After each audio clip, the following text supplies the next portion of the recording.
ప్రపంచవ్యాప్తంగా అనేక దేశాల మీద ప్రభావం చూపిస్తున్నటువంటి ఇజ్రాయెల్, అమెరికా, ఇరాన్‌తో చేస్తున్న యుద్ధానికి గ్రహాలు, గ్రహణాల ప్రభావం కూడా ఉంది అని చాలామంది కామెంట్ చేస్తున్నారు. అసలు ఇందులో నిజమెంత?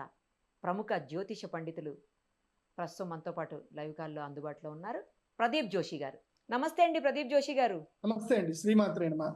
ఇప్పుడు జరుగుతున్నటువంటి ఏదైతే ఇజ్రాయెల్‌కి, అమెరికాకి, ఇరాన్‌తో జరుగుతున్నటువంటి యుద్ధం ఏదుందో దాంట్లో గ్రహాలు, గ్రహణాల ప్రభావం కూడా ఉంది. దానివల్లనే ఇలాంటి యుద్ధ వాతావరణం ప్రపంచవ్యాప్తంగా నెలకొన్నటువంటి పరిస్థితి ఉంది అని చెప్తున్నారు. నిజంగా యుద్ధాలకి, గ్రహాలకి, గ్రహణాలకి లింక్ ఉంటుందా సార్ అసలు? వాటి ప్రభావం యుద్ధాల మీద, యుద్ధ వాతావరణం రావడానికి ఇలా కారణాలు అవుతాయా అసలు? కరెంట్‌గా ఉంటుంది. అందులో డౌటే లేదు. ఓకే.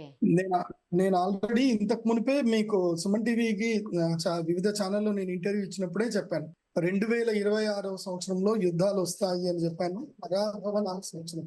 మన సాంస్క్రిట్ లో క్లియర్ గా, మన ఏన్షియంట్ టెక్స్ట్లలో క్లియర్ గా చెప్తుంది ఏ సంవత్సరం ఏం జరుగుతుందో సంవత్సరం పేరుతోటి మనం తెలుసుకోవచ్చు. ఓకే. పరాభవం, ఇప్పుడు పరాభవం నామ సంవత్సరం వస్తుంది. పరాభవం అంటే అర్థం ఏంటి? ఓడిపోవడం. అవును. సో ఎవరైతే గనక మానవాళికి నష్టం కలిగిస్తారు, మానవాళికి హాని కలిగిస్తారు, సో ఒక హ్యుమానిటీకి ఎక్కడైతే విలువలు ఉండవు, స్త్రీలకు స్వేచ్ఛ లేదు, ఎవరి జీవితంలో వాళ్ళ జీవితం ఎలా గడపాలనుకుంటే అట్లాంటి స్వేచ్ఛలు లేవు, అలా ఎవరైతే గనక మనుషుల స్వేచ్ఛను హరిస్తారో, ఎవరైతే గనక మనుషుల జీవితాలను శాసిస్తారు, అలాంటి వాళ్ళందరూ కూడా ఓడిపోతారు. సో అదే ఇప్పుడు జరుగుతుంది. పరాభవ నామ సంవత్సరం అదే జరుగుతుంది. ఇప్పుడు ఇరాన్ యుద్ధం కానీ, తర్వాత వేరే ఏ యుద్ధాలైనా సరే, యుద్ధం ఎందుకోసం వస్తుంది?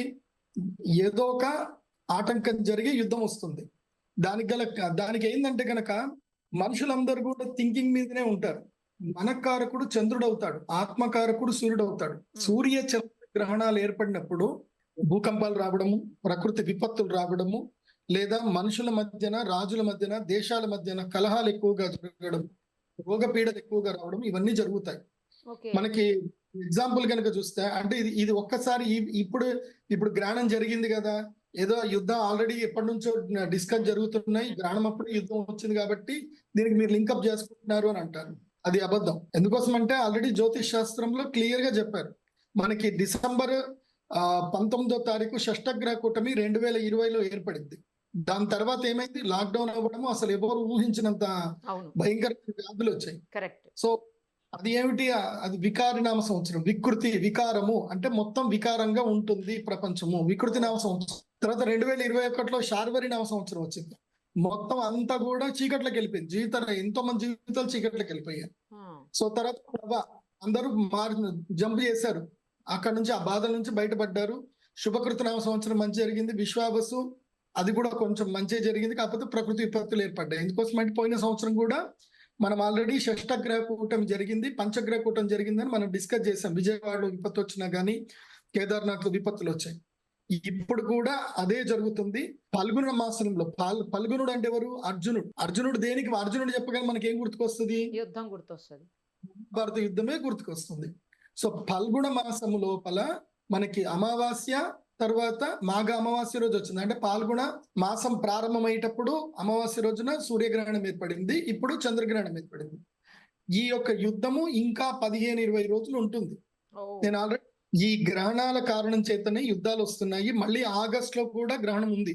అవును, ఆషాఢ మాసంలో గ్రహణం ఉంది. ఆ గ్రహణం కూడా మళ్ళీ తీవ్రమైన ఇబ్బందులు వస్తాయి. మళ్ళీ యుద్ధం కూడా మొదలవుతుంది.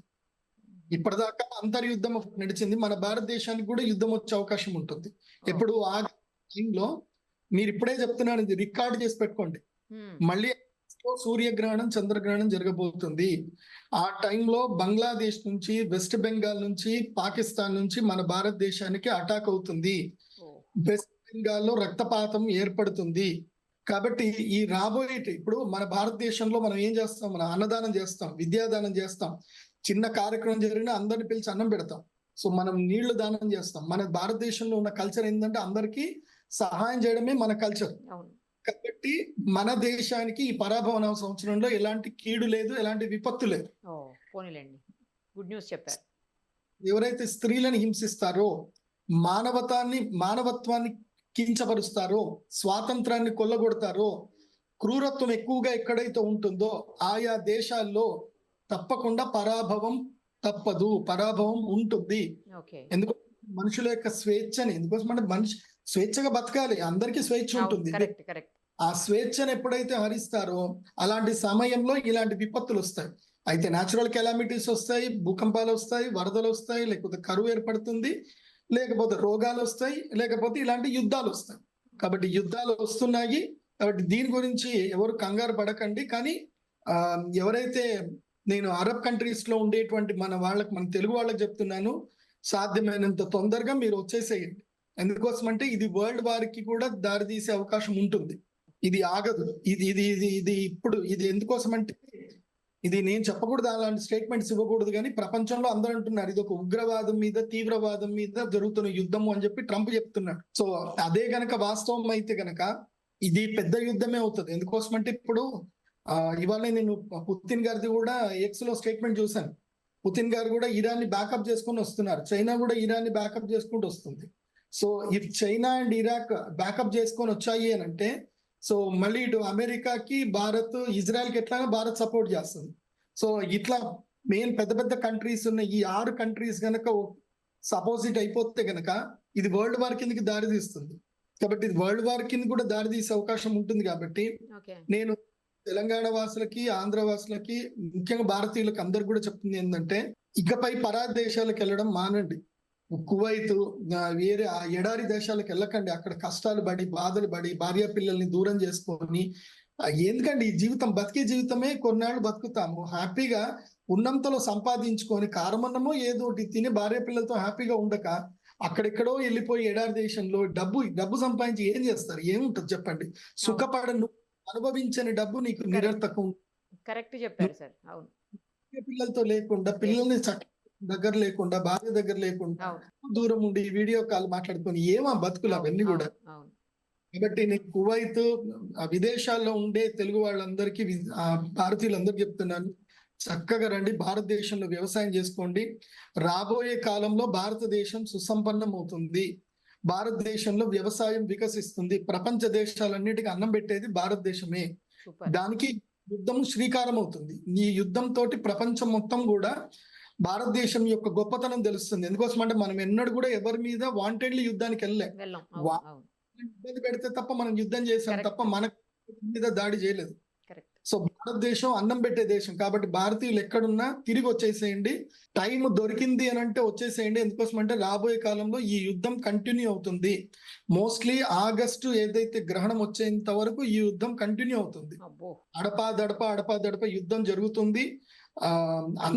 అంతర్యుద్ధాలు ఏర్పడతాయి. ఇరాన్ ఒకటే ఉంది, ఇప్పుడు ఇరాన్ తోటి ఇరాక్ కూడా కలుస్తుంది. రేపు వేరే దేశాలు కూడా కలుస్తాయి ఇంకా. సో మిజైల్స్ పంపించుకోవడం, ఇంటర్నల్ డీల్ చేయడం జరుగుతుంది. అది కూడా చూసుకోండి. ఇది యుద్ధం అయితే వస్తుంది. Thank you sir. Thank you so much.